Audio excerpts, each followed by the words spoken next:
স্বাগতম আমাদের আজকের ভিডিও লেকচারে। আমাদের আজকের বিষয় হচ্ছে সরল সন্ধিত স্পন্দন। পদার্থবিজ্ঞানের অনেক বেশি গুরুত্বের দাবি রাখে এমন একটা টপিক, কারণ এটি শুধু আমাদের উচ্চ মাধ্যমিকে যে সিলেবাস আছে তা না, এটা আসলে ফিজিক্সের একটা বিশাল টপিক।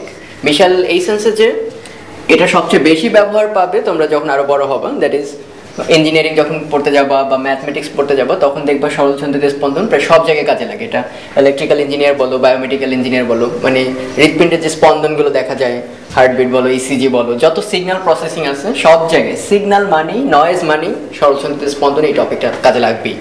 তো আমরা বিলিভ করি যে সরল সন্ধিত স্পন্দনের কনসেপ্টটা যদি ইন্টারে খুব দৃঢ় হয়, তখন তোমাদের ওই ইঞ্জিনিয়ারিংয়ে বেশ কিছু টপিক অনেক আগে থেকে ক্লিয়ার থাকবে, তখন আর নতুন করে এই ভোগান্তি পোহাতে হবে না। আর নাম শুনে বোঝা যাচ্ছে যে এটা হচ্ছে সরল সন্ধিত স্পন্দন, মানে সবচেয়ে সিম্পল যেটা, ইংরেজি নামটা খেয়াল করো, সিম্পল হারমোনিক মোশন। সবচেয়ে সিম্পল যে হারমোনিক মোশন সেটাই আমরা পড়বো। সবচেয়ে সিম্পলটা পড়বো, পরে অনেক কমপ্লেক্সের দিকে অগ্রসর হবে, আমাদের ইন্টারে এই টপিকগুলো নেই। কিন্তু সবচেয়ে সিম্পলটা পড়লে লাভ কি?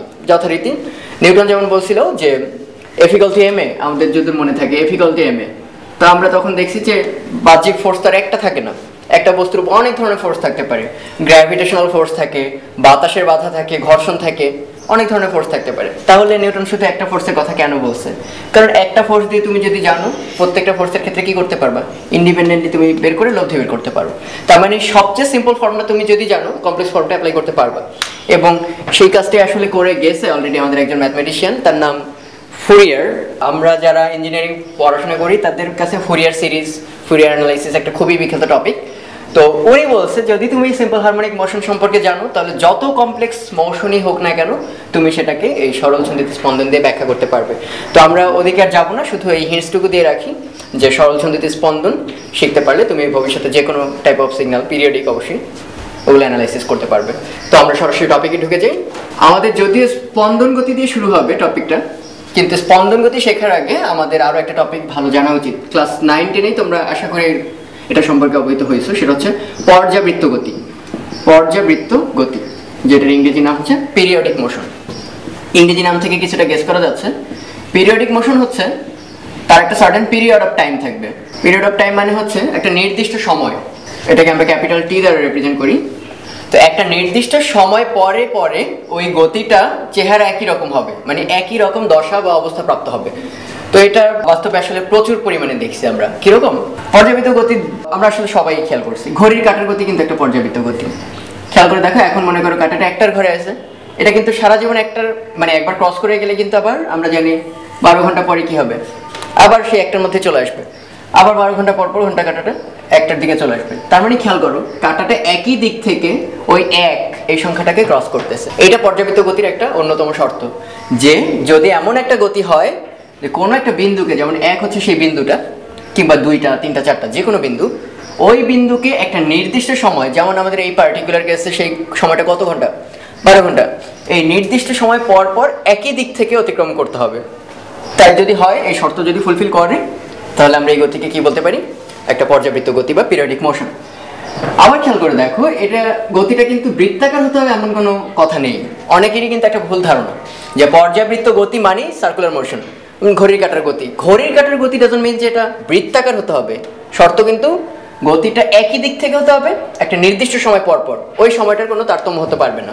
যেমন এটা যদি এরকম স্কোয়ার শেপ হয় বা যে কোনো একটা বহুভুজ শেপ হয়, এই যে বিন্দুটা এ, এবং এইটা মনে করো চারদিক থেকে এরকম বারবার করে অরবিট করতেছে। এই এ কে কিন্তু বারবারই দেখো ডান থেকে বামে, আবার নির্দিষ্ট সময় পর ডান থেকে বামে। তার মানে ওই এই বিন্দুকে নির্দিষ্ট সময় পর পর একই দিক থেকে অতিক্রম করে। এবং একই কথা প্রযোজ্য যদি এটা ত্রিভুজ আকৃতির একটা গতি হয়, যে একটা পার্টিকেল ত্রিভুজ আকৃতির গতিতে ঘুরতেছে, সেটাও এখানে একটা সার্টেন পয়েন্ট দিলাম বি, বারবার করে এই দিক থেকে, বারবার করে এই দিক থেকে, এবং একটা নির্দিষ্ট সময় পর। তার মানে আমরা আসলে একটা ইম্পর্টেন্ট তথ্য শিখলাম।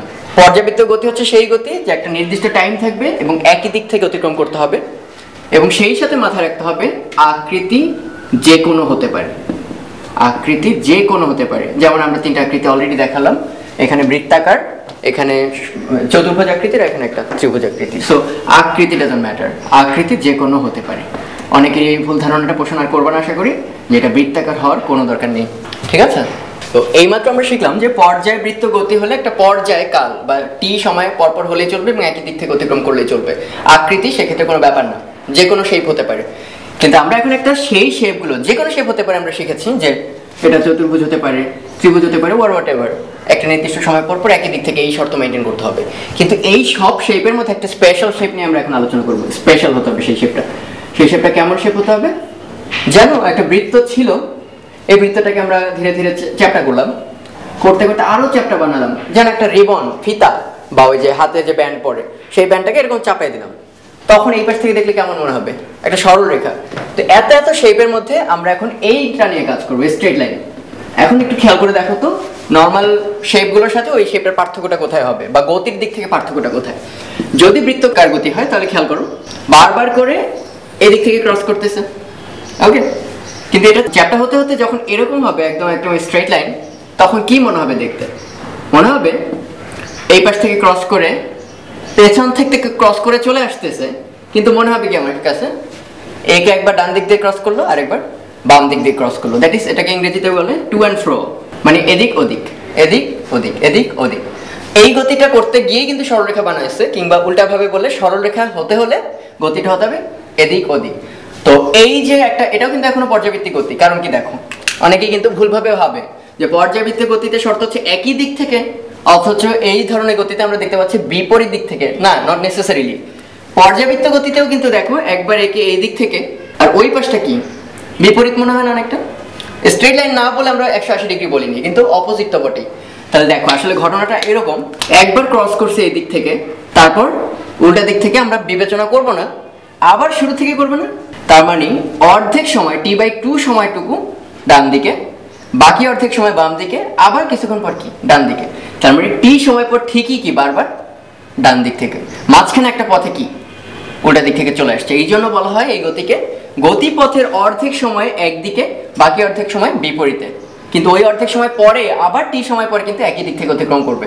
ফলে শর্ত কিন্তু ফুলফিল হচ্ছে, এ বিন্দুকে একই দিক থেকে t সময় পর পর অতিক্রম করে। ফলে এটা অবশ্যই একটা পর্যাবৃত্ত গতি, কিন্তু তার মধ্যে একটা স্পেশাল শেপ সরল রেখা, যে ক্ষেত্রে গতিটা হয় এদিক ওদিক। ঠিক আছে? তাহলে এই স্পেশাল কাইন্ড অফ পর্যাবৃত্ত গতিকে বলা হয় আমাদের আজকের যে টপিক, স্পন্দন গতি। তার মানে পর্যাবৃত্ত গতিরই একটা অংশ কি স্পন্দন গতি। আমরা যদি সেই ভেন চিত্র দিয়ে দেখাই যে এটা হচ্ছে আমাদের সেই পর্যাবৃত্ত গতির জগৎ, যেখানে বৃত্ত আছে, যেখানে চতুর্ভুজ ত্রিভুজ যে কোনো শেপ আছে, তার মানে এটাকে আমরা বলতে পারি পর্যাবৃত্ত গতির শেপ। তার মধ্যে যারা সরলরেখা তারাই কেবল স্পন্দন গতি।